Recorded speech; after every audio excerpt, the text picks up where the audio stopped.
Hi everybody, it's Catherine Just with Q&A Thursday, and today we have a question from Sophia who asks, I would like to learn how to better compose photos with the point-and-shoot camera that I already have. This is a really great question. A lot of people think they need to get fancy equipment to take better pictures, but I'm going to give you 5 tips on how to start making more dynamic and interesting photos using the camera that you already have. So tip number 1 is to look at everything that's in the frame.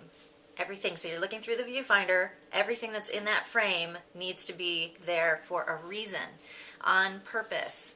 Pay attention to all those things. Step number 2, when you're looking through that viewfinder, if you see something that's not necessary, crop it out. Don't just hold up your camera and take a picture quick to make sure you get it, but really hold the camera up, look at everything in the frame. If there's something that's not necessary, crop it out by getting closer, moving around a little bit. Get that object out of the picture. It'll make a more dynamic picture that way. So step number 3 is to really look at where you're standing in relation to your subject matter. So, you know, when you're traveling, you might say, oh my God, there's that church we've been wanting to see. It's in the guidebook. I'm going to take a picture. Snap! Instead of just taking a picture, create an image. So there is a little bit of a difference here in the mindset. So you're going to hold up your camera, look at everything in the frame, edit anything out that's not necessary, and then take a minute to see if maybe there's another place that you can stand that might be even more interesting. You can get down low, you can get up high on some steps, or if you're at home you can use a chair or a stepladder if it's safe, of course. Many ways to get a more interesting picture than just taking a snapshot. So really pay attention to where you're standing in relationship to your subject and move around. Take pictures in all these different ways to see which picture really looks the best. So play around with that. And the next step is to get closer to your subject. You know, again, I'll use the traveling as an example. A lot of times we have a list of places we want to see and we're taking pictures. Really we want to have more of a connection with the subject matter, and one of those ways is to take time to move in closer to your subject.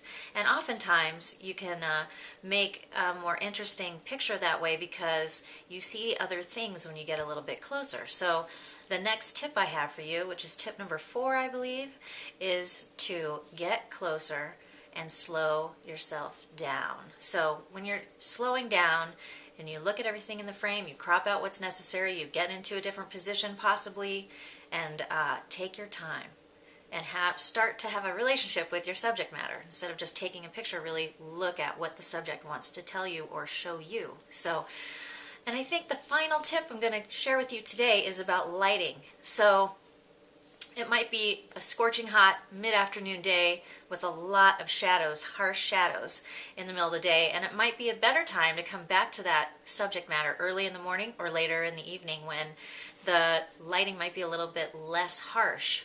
Or you might like the harshness, but just pay attention to what the light looks like throughout the day. If it's cloudy like it is now, you can see that the light on me, I'm sitting next to a window, the light on me is very even, and that's actually unbelievable when you can use the outdoors as like a studio. You don't need to set up lights or anything to create this effect. It's very flattering on the face to not have any shadows and to have more of a flat lighting look.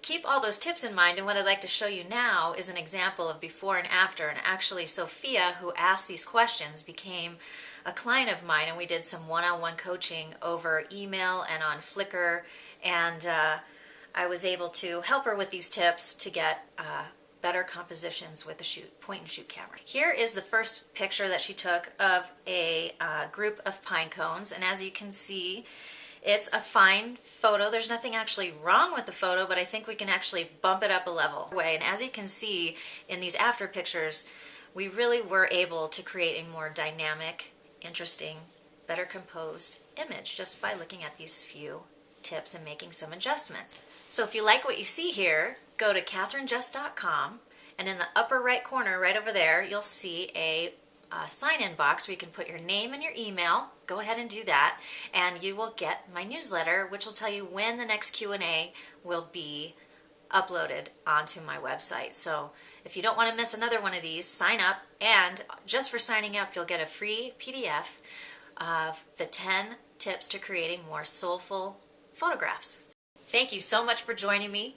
Share this video on Twitter and Facebook, and I'll see you all next time.